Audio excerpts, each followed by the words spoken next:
Hey y'all, welcome back to Barely Qualified Picks. I'm Dennis. We're going to play a little bit of Monday morning quarterback and look ahead at the games to come this week. It was a big week over the weekend, both Saturday and Sunday.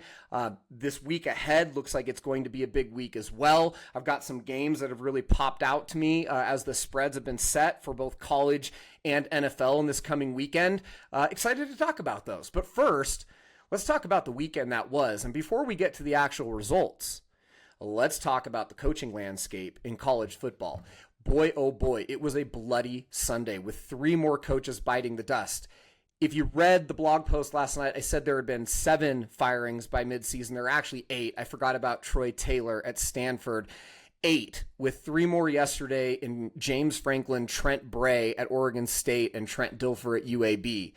James Franklin, not surprising after that second straight loss as a 20-plus point favorite, this time at home to a Northwestern team that, look, I'll tell you, having watched that Ducks game, and they're 4-2 now. I think they do better reflect their record as a team now, but they weren't highly thought of coming into the season. They were picked very low in the Big Ten, certainly 20-plus point dog at Penn State. They were not expected to even be in that game, ended up pulling it out. Not good news for Penn State, not good news for Oregon, who Penn State was their best win. That doesn't look very shiny anymore. But, you know, this was time.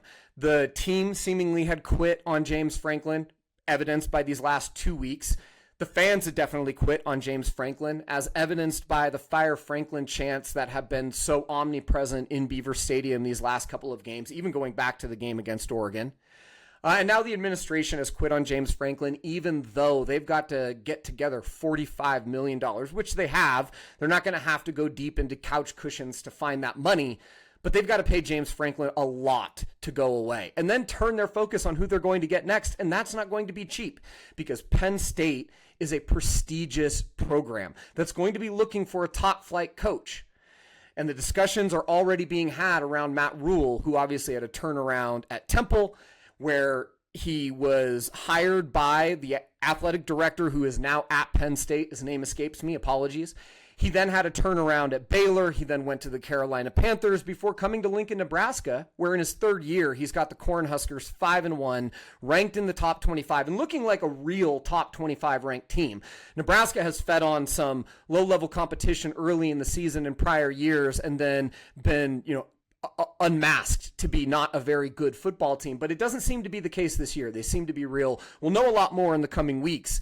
But it wouldn't be surprising to see Matt Rhule go to Penn State, where he played football as a walk-on. He came up in that Penn State program. There probably aren't a lot of seats that he would leave Nebraska for at this point. Nebraska's prestige has been dated a little bit, but it's still Nebraska. It's still a Big Ten school. There's still a ton of money there. Penn State is probably that one school that would have the biggest draw for Matt Rhule. It'll be interesting to see who they do hire, whoever it is. They're going to get a very lucrative contract, and this is going to be a very expensive couple years for Nittany Lions boosters, all in the name of a national championship.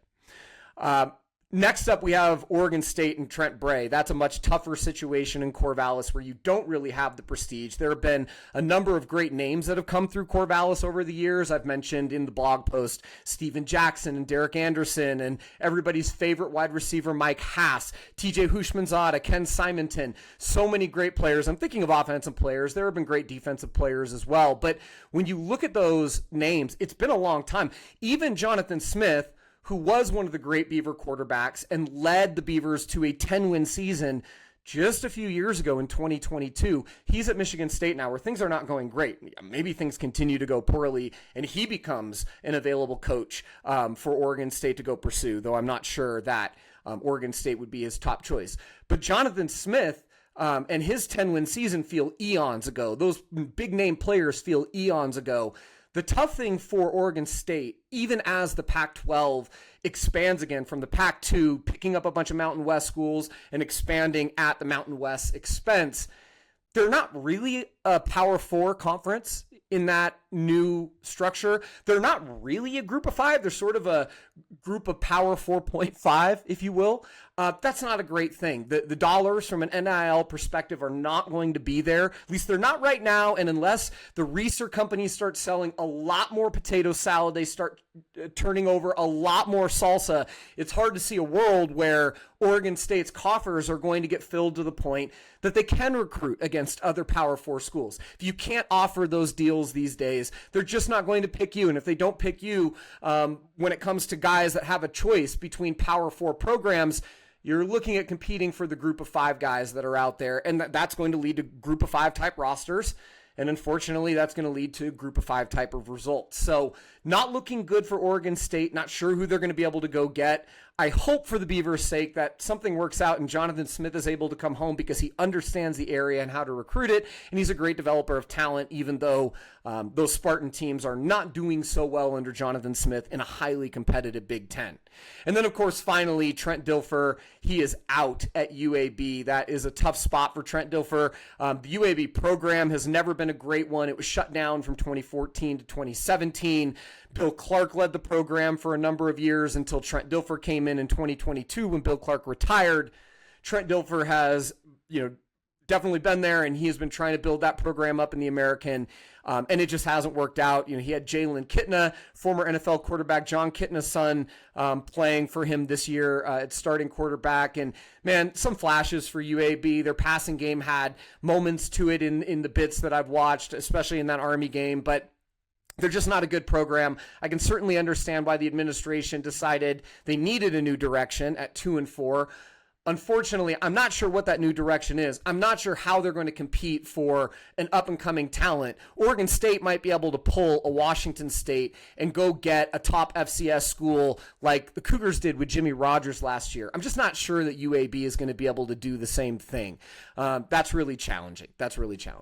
Now, we've talked enough about the gallows of the coaching carousel in college football. There's going to be a lot more to come on that in the coming weeks. And then today, we actually saw that extend to the NFL, where Bryce Callahan was fired by the Tennessee Titans. Moving on there, very interesting matchup, which we'll actually talk about with the New England Patriots traveling to Tennessee.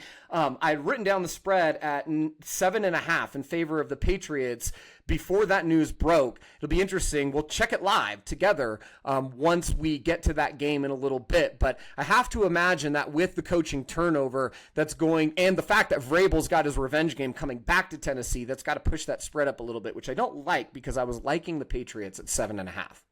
But we'll talk about that more in a moment. As we look back at the weekend that was, we were 3-2 in our top 5 with college football, which is making money. SMU, thank you. They got us a cover, even though the Cardinal were much pluckier than we expected. Stanford stayed in that game, and they were threatening to take that cover away from SMU, and really until halfway through the fourth quarter, and then SMU got enough buffer that it felt like SMU was gonna get it done. On the other side of the fence, Oklahoma State swapped quarterbacks before their game against Houston. They were able to scrape together 17 points, which was a little bit more than I expected. The bigger story was Houston, who had their QB1 Connor Weigman come back. Connor Weigman had a pretty good game guiding the offense. They ended up putting up 39 points on Oklahoma State.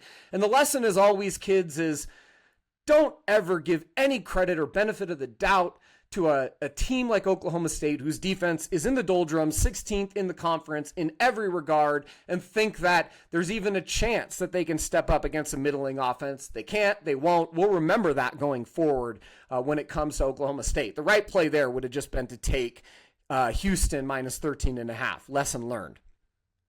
We got down 1-2 with Iowa State, which looked like they were going to win and cover against Colorado in Boulder. They ended up losing 24-17, failed to cover, obviously, as a favorite. Hard-fought 10-7 lead at half, but then Colorado turned it on in the second half. They grabbed control of the game. That put us down to 1-2. And then thanks to Wake Forest, and really more thanks to the lack of effort and inspiration from the Oregon State Beavers, we had our Wake Forest minus 2.5 pick hit big, 39-14, putting us at 2-2, followed by our biggest pick and cover of the week, San Diego State going into Reno and crushing a 1-4 Nevada team. We didn't understand why it was only a 7.5 point spread. This was a 44-10 result for San Diego State. And look, San Diego State looked decent. I watched that game late. They looked decent. Hawaii looks like they keep picking up steam. So, it's going to be interesting to see who plays contender and who plays spoiler in the group of 5 race. San Diego State has a road game at Hawaii, and they have a home tilt with Boise State that could put them in that conversation. A couple of other big moments. Obviously, Indiana is for real, for real. They came into Autzen. They snapped a bunch of streaks of the Ducks. And I didn't expect them to win. And if they did win, I thought it would be really close. They dominated that game. Their defense dominated that game. And Oregon had one big pass play to Benson for the touchdown early. And then Indiana really locked in. They never had to take their third linebacker off the field, which meant Oregon had very little room to run. Historically, the Oregon passing attack has had 3 receivers on the field or 2 tight ends who could catch the ball and could get out into space. Just didn't seem to have that against these linebackers. And as Indiana was able to stay in their base set, that made things really difficult for the Ducks. 30-20 win for Indiana. Huge win. They deserve all the accolades. Curt Cignetti, what a coaching performance. Hurt my heart to see the Ducks go down. But look, beautiful thing about the playoff. This is not 1995 anymore. This isn't 1999 or even 2002, where if you lost a game, it really mattered, and it almost puts you out of the race before it started. Not the case anymore. Oregon is still very much in it. They should win every game the rest of the way. They need to. We talk about teams that need to start putting feet on throats. Oregon's got to do that. They've got to start beating teams convincingly. If they win against the rest of their slate and they don't cover these games, that looks bad in voters' eyes. It just does. So Oregon's got to step up and find more of a rhythm on offense. And boy, oh boy, Indiana, Ohio State looming. And we'll talk about Ohio State in a quick second. Second thing around the world, I would like to acknowledge Mizzou. I have a much better understanding of why that game was just Bama minus 2.5. And for all those people that got Mizzou plus 6.5, plus 5.5, plus 4.5, congratulations. You picked that up confidently. That line moved quickly. And while Mizzou didn't ultimately win that game, and I'm not sure that they are a national title contender, they are a contender in the SEC and a contender for the playoff. It's going to be very interesting. They're very much in that muddled SEC mix. A team that is not in the mix in the SEC but did play spoiler this weekend, Texas Longhorns. Cue that hook meme. There you are, Peter. We finally saw Texas look more like Texas.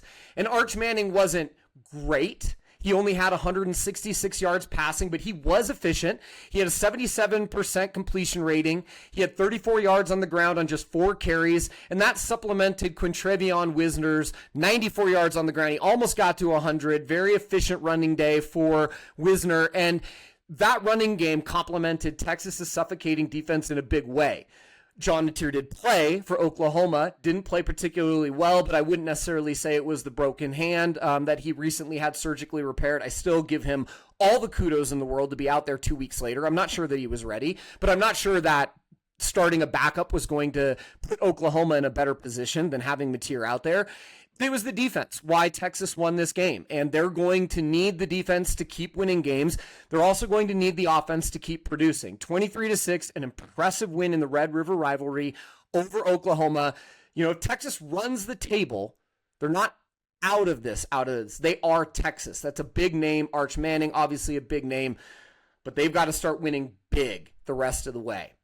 Ole Miss also has to start winning big. They were a 32.5 point favorite against Washington State. They actually started as a 34.5 point favorite. Anybody who had confidence in Washington State, I'm guessing that those were a tiny handful of Cougar fans, maybe even not that, and then some really smart, sharp bettors who pushed that line down to 32.5 before kickoff.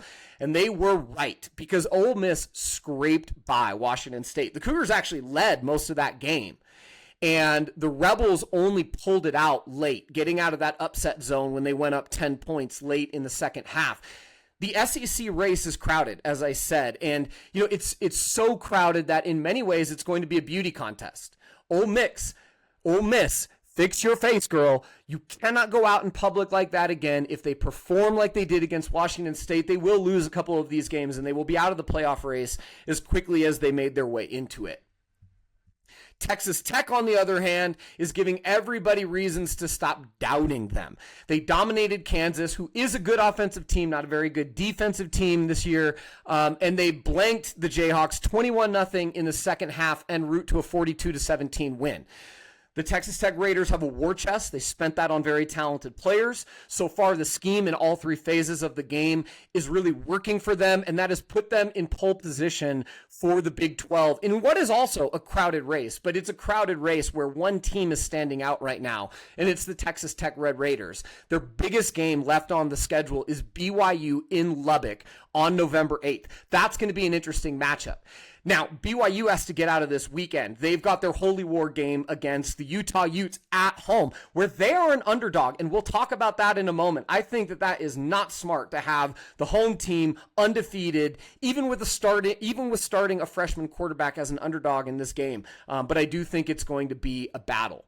And then we come to the last couple of points in college football. USC wore down Michigan. This felt like a game straight out of the early 2000s, the late 90s. Michigan is now squarely on the playoff bubble, maybe squarely outside of the playoff bubble. I'm not sure what we make of USC. These next few weeks are going to be very telling in the Big Ten. And then finally, Georgia's comeback win 2010 over Auburn was impressive. Auburn led 10-0 in that game. The defense did its part. Jackson Arnold got them off to a good start, but couldn't finish. Georgia scored the last 20 to win 20-10. Impressive, not as impressive as what Ohio State did going into Champaign and beating the heck out of Illinois 34-16. The Buckeyes are really fucking good, as I said in the blog post. And we can keep talking about Miami and how they may be a step above everybody else, but I still have my doubts about Mario Cristobal when push comes to shove in a big game. And the one team that we know is a step above everybody at every position group, at every level, are the Ohio State Buckeyes. All right, let's switch to NFL, and then let's look at some lines that we like for this week as we think about what our picks might be come Wednesday and Thursday. NFL, any given Sunday be damned. We finally saw some real predictability, at least in terms of what we expected and what we saw yesterday, with, of course, 2 games left to play today. But for the most part, we were pretty spot on. We finished yesterday 7-3. Our first 3 Uncle Denny's hunches all hit.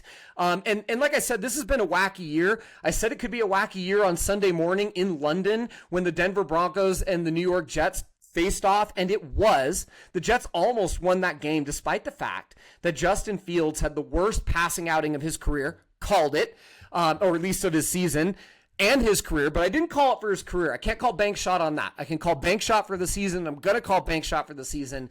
He had 45 passing yards. He got sacked 9 times and lost 55 yards to sacks for a net passing outing of -10 passing yards. That's pitiful. And yet, the Jets were in that game, almost won it. Broncos win 13-10. The game goes well under the 40.5 point total. As I also predicted, Patrick Surtain took Garrett Wilson out of that game. It's going to be very interesting to see if Aaron Glenn actually does stick with Justin Fields. He has said this morning that he is going to stick with Justin Fields, but Tyrod Taylor waits in the wings. And I would say most Jets fans are probably hopeful that Tyrod Taylor will get his shot, especially after seeing what Jacoby Brissett did yesterday in filling in for Kyler Murray in Arizona, taking Indianapolis to the brink. I think it's probably time, and if it's not time, it will be after this weekend. Now, as we look a little bit past that Colts game, we were very impressed with Drake May being the better quarterback in his battle with Spencer Rattler. We said that we thought that would be the case. It was the case. Drake May had 3 passing touchdowns in a 25-19 win where the Patriots also covered the spread. Can the Pats threaten for the division title? Can they win the AFC East? They've already beaten Buffalo. They have the head-to-head right now. And they're plus 275 to win the East, where Buffalo is still minus 360. I'm not sure that the Pats can't do it, and I'm really thinking hard about sprinkling a little bit on those odds. The Panthers, I would not take them to win the NFC South. The Tampa Bay Bucks are running away with that one. But the Panthers have continued their Jekyll and Hyde routine. They beat the Cowboys 30-27 as an underdog this weekend. I got that right. Gerald got that wrong. Dak Prescott was great again. Apologies if you took his unders on my recommendation, but he had 261 yards and 3 touchdowns. Shined again, but it didn't matter because Bryce Young did more than enough in throwing for 199 yards and 3 touchdowns of his own to get that win. It'll be really interesting with Carolina going to New York to play the Jets this weekend. Does Justin Fields play? Can Carolina get their first road win? They're 0-3 on the road. We'll talk about that more in a minute. But first, the Seattle Seahawks, my beloved Seattle Seahawks, they did gut one out in Jacksonville thanks to 162 yards and a score from Jackson Smith and Jigba that puts the Seahawks to 4-2 and in a crowded 3-way tie for first place in the NFC West, keeping pace with the Rams, who beat Derrick Henry and what were a bunch of players that were wearing Ravens jerseys 17-3. So we've got the Rams, we've got the Seahawks, we've got the 49ers. Everybody's 4-2. The 49ers are very beat up. The Rams, now with Puka Nacua banged up, although it sounds like he's not out for a while, he's just day-to-day banged up with this ankle, the Seahawks are in good position. And the Seahawks need to be in good position because it's going to be a slog in this NFC. We're seeing that. There are a bunch of top teams that are going to be duking it out the rest of the way, and maybe the best of them all, even though they lost superstar wide receiver Emeka Egbuka to a hammy injury, which, let's be really honest, those hammy injuries are not fun. When they say 2 weeks, they're usually 4. When they say 4 weeks, they're usually 6. But still, the Tampa Bay Bucks found a way to win 30-19 and cover the 2.5. Baker Mayfield at 256 yards, 2 scores. He got the job done in a shootout with Mac Jones, who had 347 yards with a bunch of replacement guys and got Jawan Jennings back. But apparently Jawan Jennings played with multiple broken ribs and both a high and low ankle sprain. So the fact that Mac Jones was able to generate 347 yards of passing offense with that receiving core is incredible. Also not entirely surprising that he wound up with a couple of picks. San Francisco's beat up now. They are going to get healthier. It seems like George Kittle might be back next week. And as they get better, they're going to get scarier. This Kyle Shanahan 49ers team is going to be a contender every year, just like the Sean McVay Rams, and the Seahawks have to be ready for that. Finally, hats off to our third pick of the week in our hunches. The Cincinnati Bengals were 14.5-point underdogs. They had Joe Flacco come in from division rival Cleveland. And in the first half, the Bengals couldn't get anything going on offense. They went into halftime down 10-0 after a missed 67-yard field goal from Evan McPherson. And in the second half, they came out with a lot more juice. They were able to get 18 points on the board, and they covered this one 27-18, lost by 9, and started showing some life. It's interesting. The Bengals are 20-1 underdogs right now to win the division versus you still have a huge favorites advantage with the Pittsburgh Steelers, deep favorites to win. Could Cincinnati, with Joe Flacco, actually start threatening Pittsburgh in these coming weeks? Mike Tomlin was quoted today complaining about Cleveland making this trade and giving a division rival such a valuable asset. So it seems like Mike Tomlin isn't entirely convinced that Pittsburgh has this. We'll see. 20-1 are really long odds. And if you like that even a little bit, it might be a good time to sprinkle a little bit of money on the Cincinnati Bengals. Okay, now as we look forward to this week, we've got a bunch of games that I'm keeping an eye on spread-wise in college. We have Nebraska and Matt Rule on Friday night. They're going to Minnesota, who has had some moments this year, but I don't think Minnesota is a very good team. We'll probably talk about that a little bit more later in the week. They're 7.5-point favorites. I think there's every reason to believe that Nebraska is going to try and put a hurt on Minnesota, not just win and cover that 7.5 in a nationally televised primetime game. We've also got Diego Pavia and Vanderbilt at home, 2.5-point favorites to LSU. LSU has a ton of firepower. Nussmeier is a good quarterback. This is going to be, I think, a shootout, but I think it's a shootout that the Vanderbilt Commodores are built to win at home. I'm liking Vanderbilt minus 2.5 right now. That gets up to 3.5 or 4. Less so, I think it's more likely that the public is going to bet that down. So this is one that I'll be watching throughout the week, hoping that maybe even it swings to LSU as a favorite. We'll see. Duke is a 2.5-point favorite to Georgia Tech. We've sort of been building up to this throughout the last several weeks.